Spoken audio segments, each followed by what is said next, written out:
So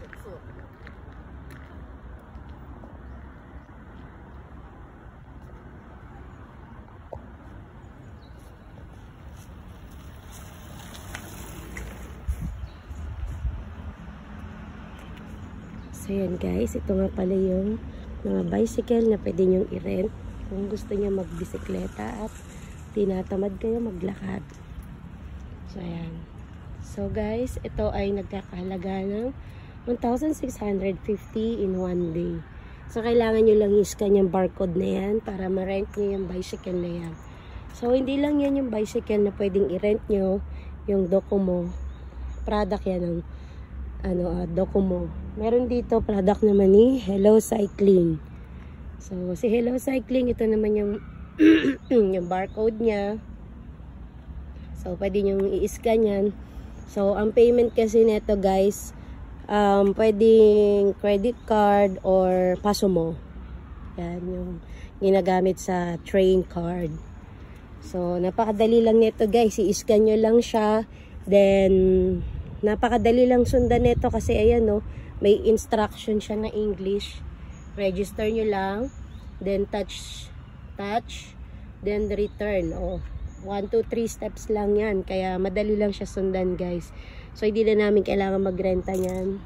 Tsaka nitong bisikleta dahil meron naman kaming bisikleta. So ito nga pala yung bisikleta ng aking kapatid na demotor. Yan siya. Panasonic yan. Kaya maganda brand yan.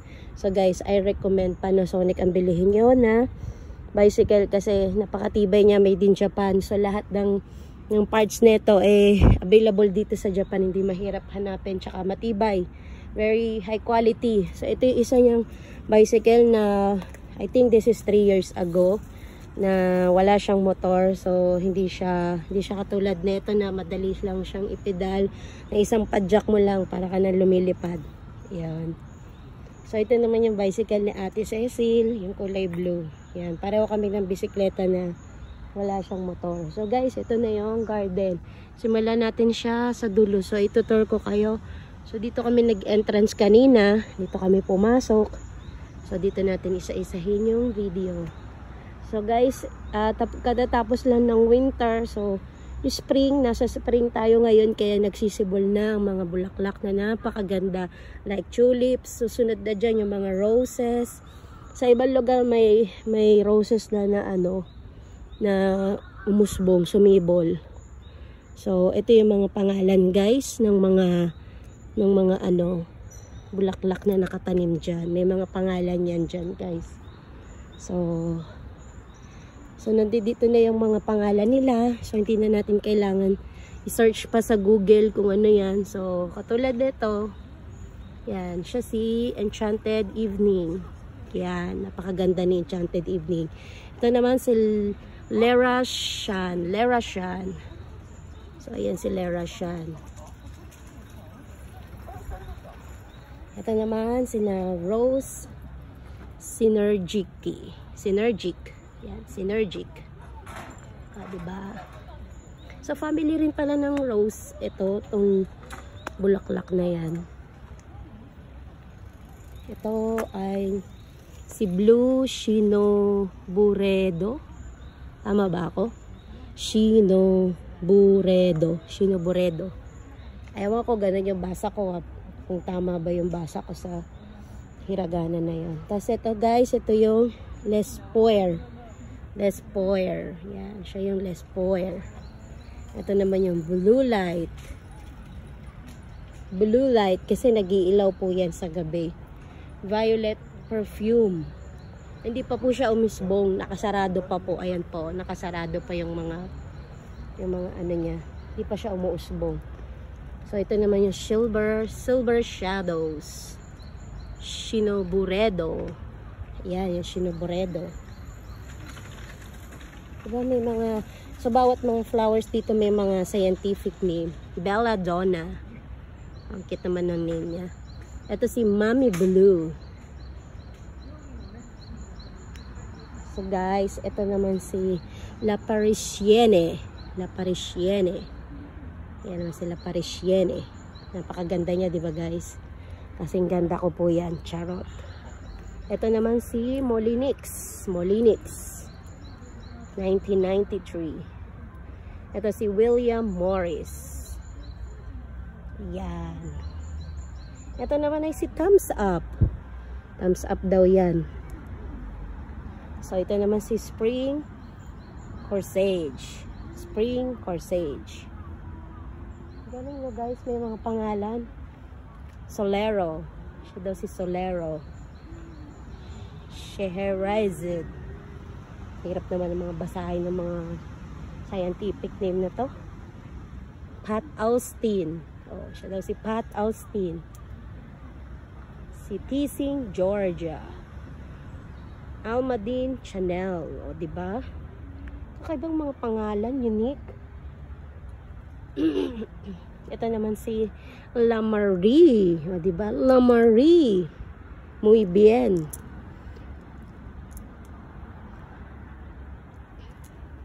Ito naman si Rosa Rugosa. Gracias. Dito naman guys, ito yung mga Oriental Wild Rose and Old Rose. Yan. Ito yung mga luma na mga rosas.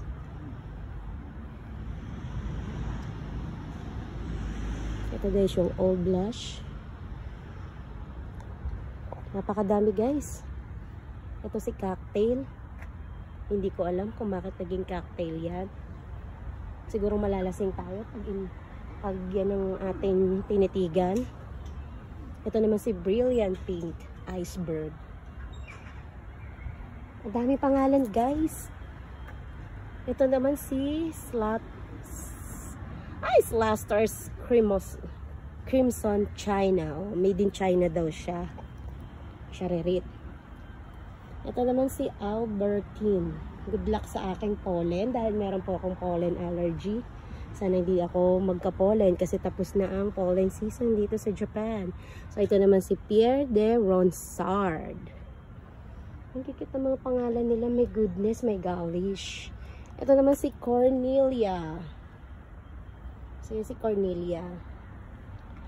Si Paul's Himalayan Musk. Ay, ang ganda na niya. Ang ganda-ganda niya, promise. Si Blush Noist. Grabe yung mga pangalan guys. Si Glory de Dijon. Si Madame Alfred.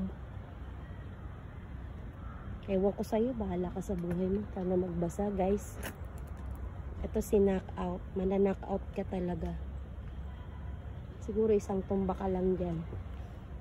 Ito naman si New Dawn. Si Charles de Mills. O diba? Kikita mga name nila guys. Paul Nyron. Rain Des Violets. Alistair Stella Gray. Miss John Lime. Jacques Cartier. Rose Rushed. Galing naman. Western and Oriental hybrids. Dito naman tayo sa hybrids. Dito yung mga Oriental. Si Madame Isaac. Bahala na kayo dyan magbasa. Lorraine Victoria. Si Golden Age. Wala kayo kung tama pronunciation ko. Kayo na bahala mag-adjust. Eglantney. Bahala na kayo kung tama yung pronounce ko. Kayo na mag-adjust. Ako lang yung kumukuha. Margaret Merrill. Ito si Margaret Merrill. O, diba? Ito si Hojun. Ayan. Ito naman si Mustedwood. Si Mayo. Si Mayo ay isa part of rosas. Part of rose. Odisea. Graffindiana. Catherine Morley. O, diba? Andito pala ako. Si My Garden. Grabe guys, nakakalula talaga yung mga pangalan nila. Ito si Rose Eglanteria. Faliste Parmiter. Trignipetella. Grabe yung mga pangalan guys. Kaloka, diba? Western Wild Rose and Old Rose. Ito guys, si Pabrock. Diba? Sa Pub Rock. Grabe no. Ang gaganda guys. Grabe. Ang sarap nilang tignan. Pero hindi sila masarap kainin. Goy Savoy. O, diba? Goy Savoy. Paano na kayo sa pronunciation ko? Kayo na mag-adjust. Ito, healing. Siguro ito yung kailangan ni Kakat. Healing. Mahihil kaya siya dito sa healing na to. Sana mahil siya. Pero hindi. Si Lord lang ang makakapag-heal sa atin. Diba?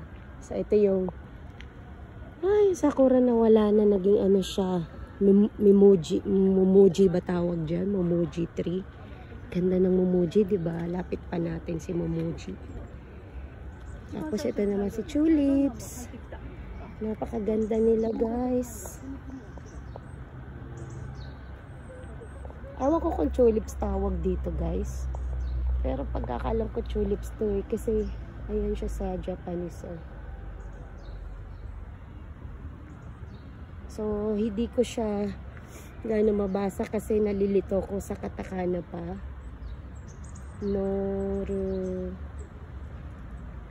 Kaide. Basta kayo na bahala mag-adjust guys. Palto naman yung nanonood dyan. So, kayo na mag-adjust. Ito si Rose Hall of Fame. Diba guys? Napakaganda. Papa Milan. Papa, pahingin pera. Charot. Napakaganda guys. Grabe. Nakaka-inlove. Si Crown Princess Margareta. O diba? Si Genevieve. Ito guys, dito tayo mag-e-end sa vlog kong to. Si ano basa niyan guys?